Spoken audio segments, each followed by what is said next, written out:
Sponsored by Imaging DNA. Ideas, images, insight. The core of the conversation is the image at imagingdna.com. Ever wonder what it takes to live a life creatively? So do we. That's why we're here, to find out what clever people do to succeed in the arts, business, and education. I'm Cecily Corse, and this is the Trailer Talks. We're interviewing artists and educators, musicians, and thought leaders, at home and on the road. So come on, it's going to be a good trip.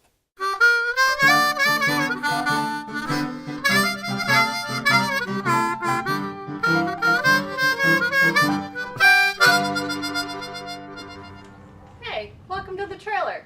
Come on in. Today, we're in the trailer with Brian Hepp, an entrepreneur from Los Angeles by way of Minnesota, and we're talking about his creative life. So tell me about your journey thus far. The journey's been incredible. I'd be lying if I said it was a smooth road, but the journey has been incredible. And it all started back in college when I wrote my first business plan. And I saw what entailed and what you need to do to start it, and I ended up working for that company. So I always had it in my head and in my heart that I always wanted to start my own business because I saw it firsthand. Mm-hmm. And over the last 15 years, I jumped into medical sales away from my heart and my passion. But over 15 years, I grew the company ladder and started working really hard. But nothing really satisfied me from a point of working, and I've always wanted to start my own business. So I think the experiences from medical sales and grinding and working hard kind of gave me, the thought process of starting a business. So then I started Hepp Salt Company, and it's just opened my eyes to how businesses run, completely different than I thought it would be. So the journey really started, 2 years ago when I launched my first 5 salts, and it's grown and it's been incredible so far. So why salt? I always wanted to come up with something that was big, something that everyone knows about, and something that everybody could use. It just kind of hit me, because initially I wanted to start with gourmet spices and blends and sauces, but the more I look into that, the more difficult it was to actually launch a product like that, where I could just import salts from all around the world, show people the difference in salts, and that to me was the simplest way to get in front of people. So when I came home, when I thought about it, I literally was like, okay, well, everyone in their household, whether you're rich or poor, doesn't matter what that ethnicity you are, or either have salt in your household as one of the staples. And that's where I just came up with, okay, now how do I get myself and my brand in front of every single household? And since I started with literally the cash out of my back pocket, not having a huge backing of cash or knowledge or experience in any of that, I came up with the concept to have a salt bar. So we launched Hepp Salt Bar, and I needed a place to launch it, but what better place than local farmers markets? Right.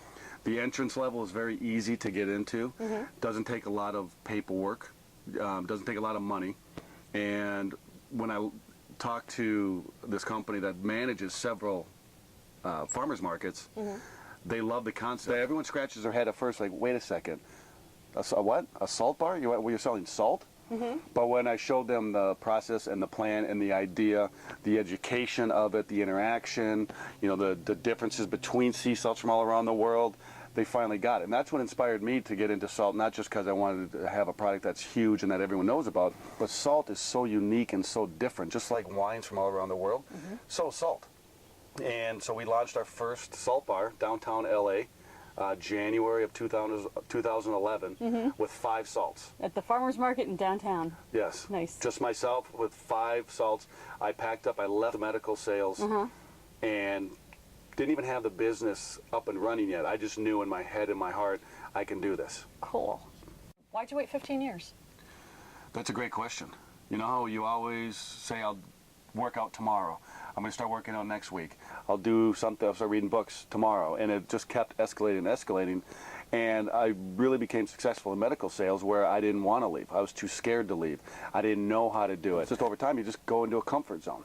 And I was the classic example of, it was very easy for me to go in to my accounts and sell my medical equipment, talk to the surgeons. Over the years, you get a nice paycheck, very comfortable, very easy, at the end of it. So it was like, finally, it just hit me like, this is not, I'm 37 years old. It's time. And it just hit me. And I just wasn't happy with what I was doing. I was hearing other stories of other people starting their own businesses, all these success stories. And I'm like, why can't I do that? And I knew if I worked hard and in my head and my heart, I could accomplish that. It just took 15 years to finally wake up. What was the hardest part of that transition for you? I think the hardest part was the amount of hours you have to put into it with the return of income coming in, because you're not getting a base pay. You don't have a large product line you're selling. I think that was the hardest thing. And a lot of times when people talk about business and success, it all revolves around money. And to some extent, I believe that's true as well.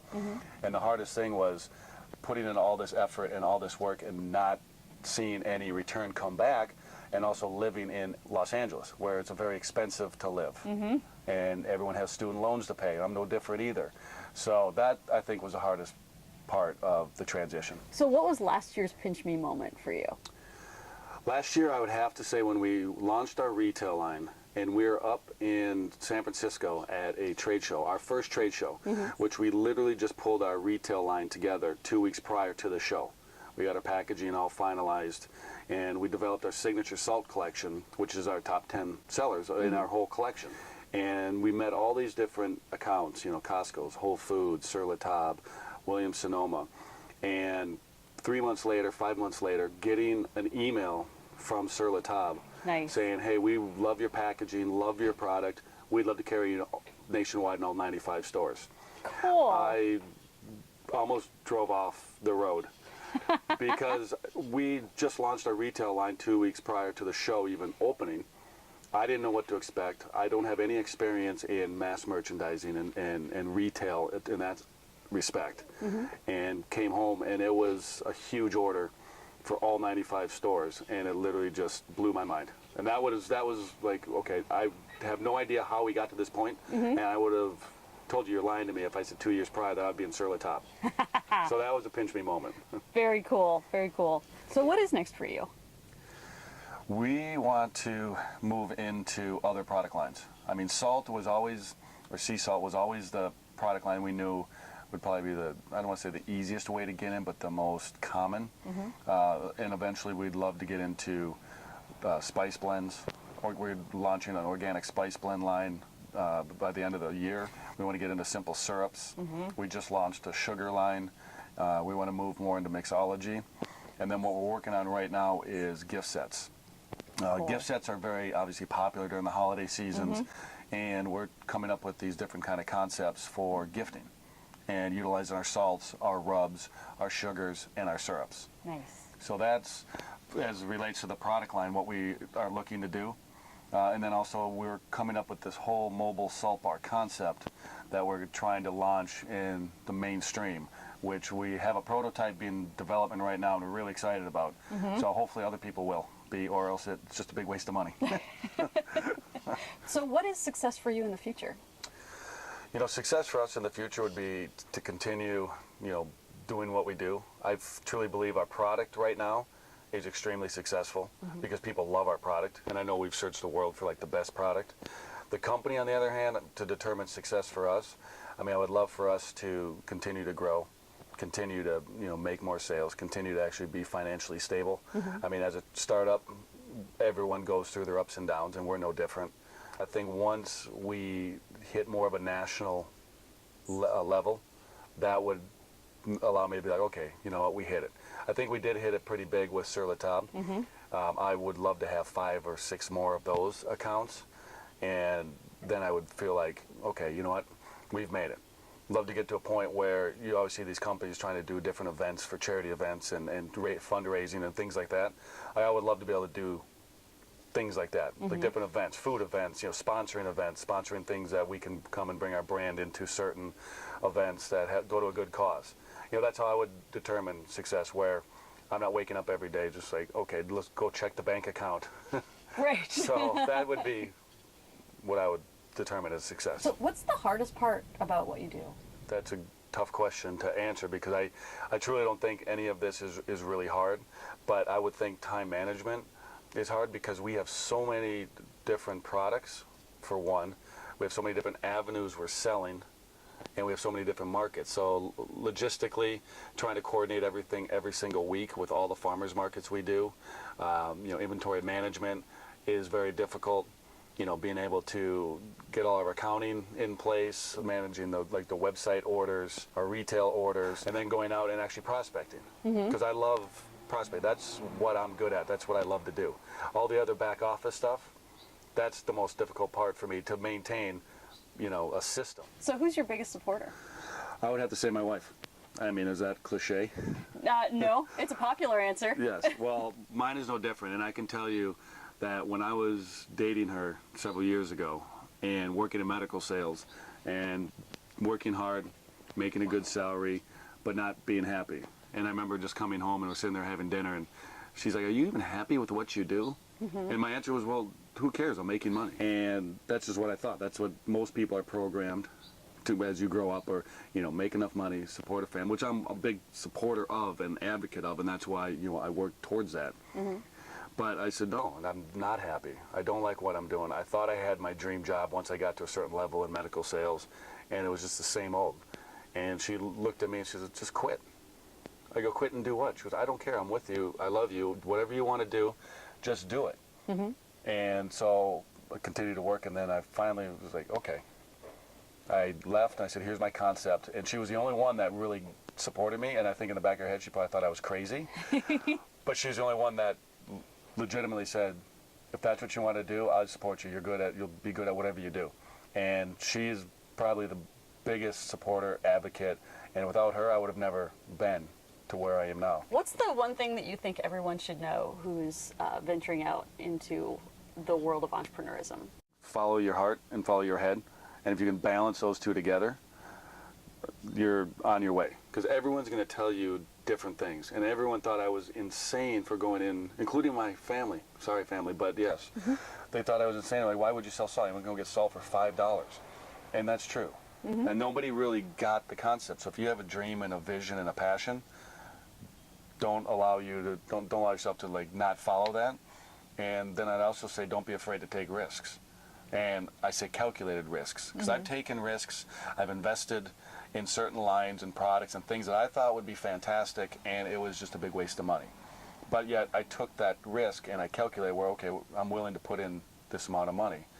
But I would say, if you're wanting to chase that dream, it's the most rewarding at the end. Once you're doing it, it's unbelievable. And people are going to tell you and pull you in different directions, but I would just say, go with your head and go with your heart, and start slow. I mean, I started slow with 5 salts, and within 9 months I had over 25 salts, but I started with 5 salts. And I would say just start slow, and don't ever think you're going to be able to just come out with one concept or idea and hit it big.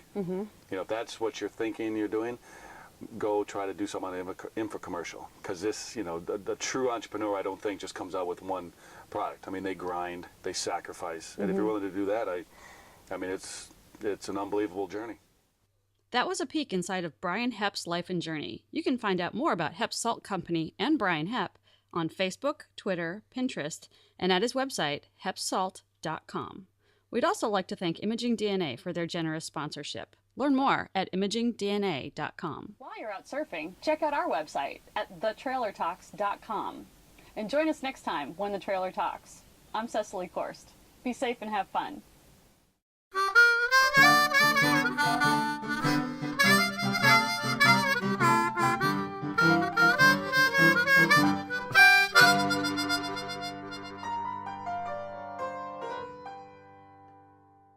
We're at the point where people always come. It's always these young girls right out of college who are like, "I'm their PR. I can do your PR." I'm like, "Oh, so what have you done?" "Well, no, I'm an intern, but I'm trying to get accounts." I'm like, "Well, what?" And I don't think, I'd rather work with, pay a little bit more. Not my original hair color. Right. Okay, you're gonna make me laugh and turn bright red. I'm sorry. Okay, go ahead. Go ahead. We'll talk. We can resume normal programming. Right. Oh, Commercial fun, break. I can help you do this.